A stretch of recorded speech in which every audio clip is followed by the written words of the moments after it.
Hello, my name is John Cropper. I'm the founder of a company called Future Logic, which is an early stage seed fund and a brand consultancy. And the definition of a brand really is it's a collection of values. A brand is nothing more than a collection of values that has a community around it and who share those values.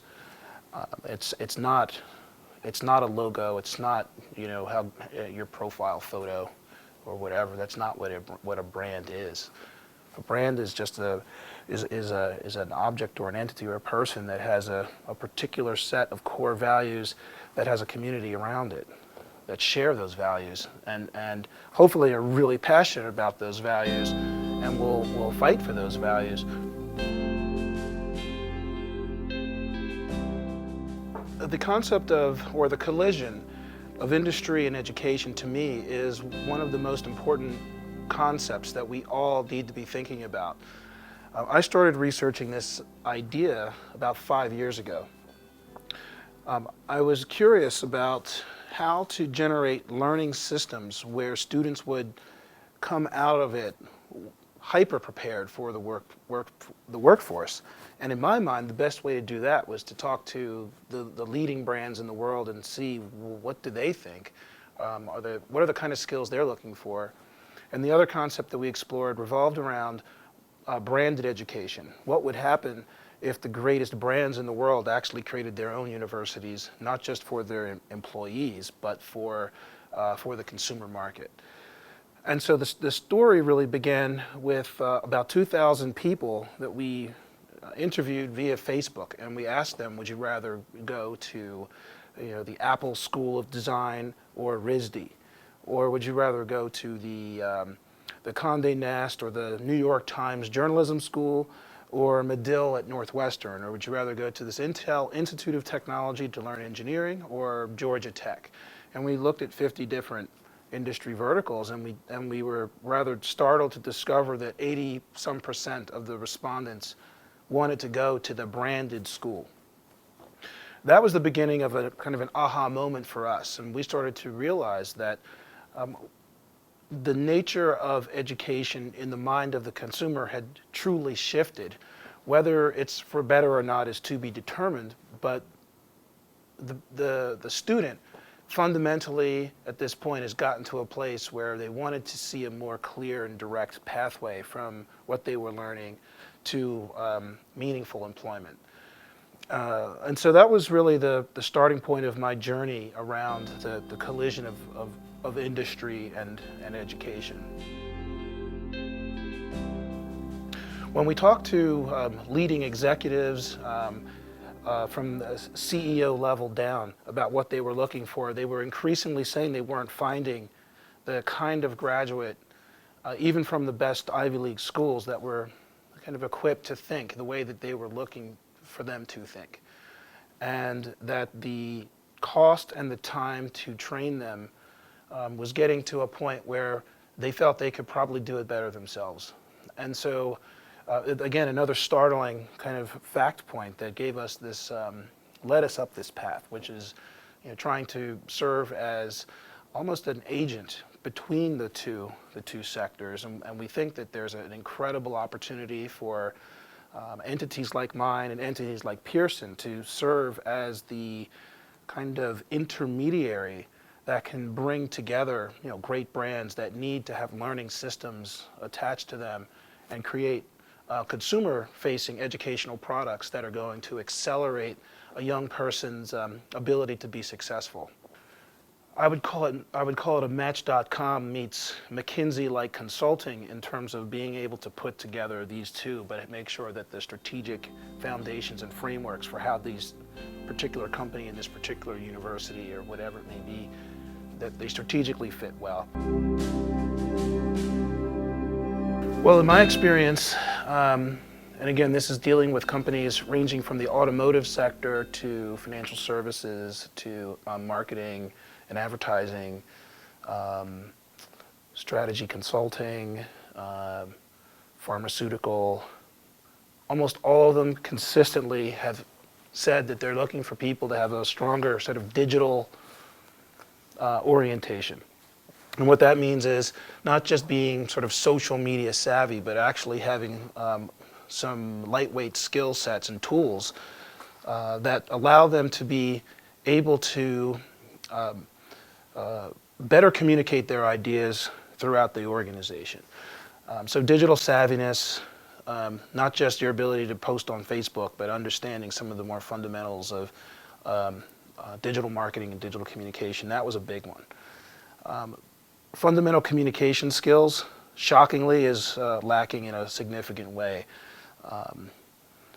The ability to write well is surprisingly lacking. And so, I think that that's a really important piece to this puzzle. Also, even though it seems obvious, but the ability to do research. Just because you Google something doesn't mean you're doing research. I guess I came up in an age where I actually went to the library and had to dig through stacks and things, and you had to have almost a full-on kind of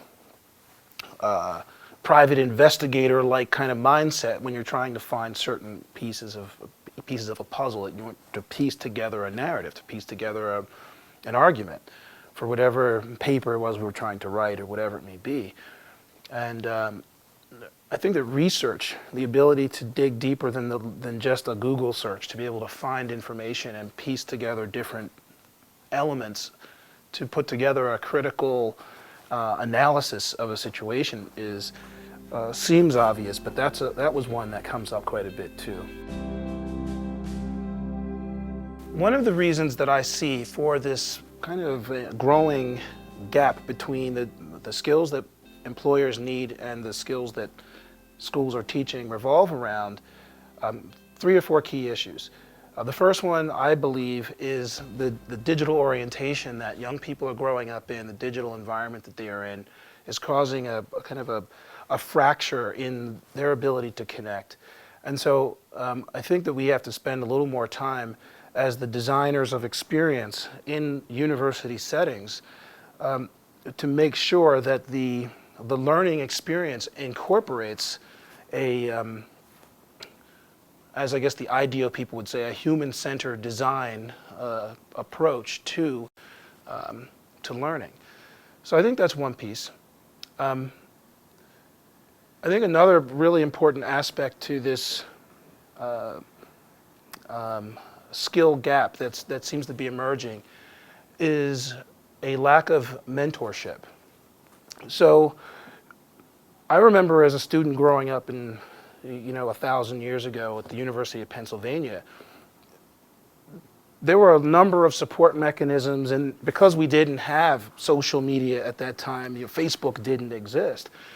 We had advisors and counselors and and peer groups around us that we could go to for help and support.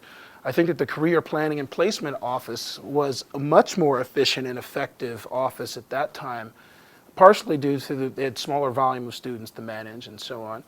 But by definition, you had to go into that office. It was part of the requirement. Go into the office, meet the people, and you'd get a kind of a proper kind of analysis, almost a diagnosis of here are some things you need to do. And I think that with a lack of a proper mentorship, it's really, really difficult to be able to move from an academic learning environment into a professional work environment, and be able to just make that leap without a little bit of hand-holding, a little bit of guidance. It's kind of an unrealistic expectation. So I think that that's another piece of the puzzle.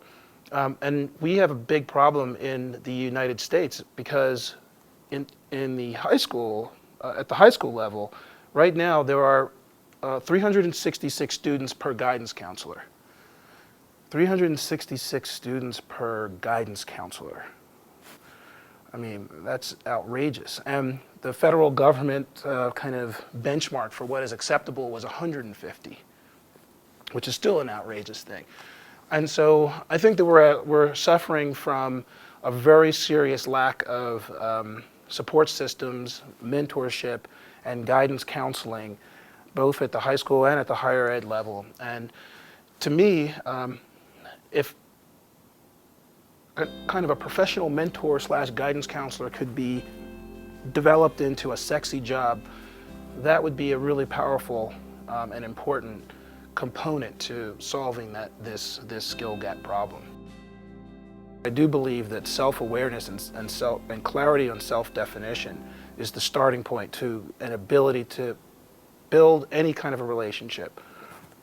And so, while I do think that the notion of selfishness linked to technology, linked to social media, linked to the selfie and such, potentially could have toxic implications, the desperate need for all of us to be able to clearly define ourselves. Who are we? What do we stand for? What's my purpose? Those kinds of things I think we need to spend more time thinking about. And I actually think that students are rarely challenged to contemplate those very, very hard questions. And I think that a student who shows up from college entering the workforce, if you can ask them the question, so what's your purpose in the world? What's your reason for existing? And if they can answer that question with clarity, they're going to probably have a much clearer, a much stronger opportunity for themselves, a much better chance of being able to move forward in the world with confidence. And when you're forced to start thinking about yourself, not in terms of, oh, do I look hot in the selfie, but in terms of what's my purpose for existing? What's the story that I want to tell? What have I experienced and seen in my history that will inform my future? Those are the kinds of more deep existential kinds of questions that I think will give that student that sense of strength and confidence to be able to present themselves, in a way where with a maturity level and almost a level of sophistication that I think leaders in business are looking for, as potential new recruits.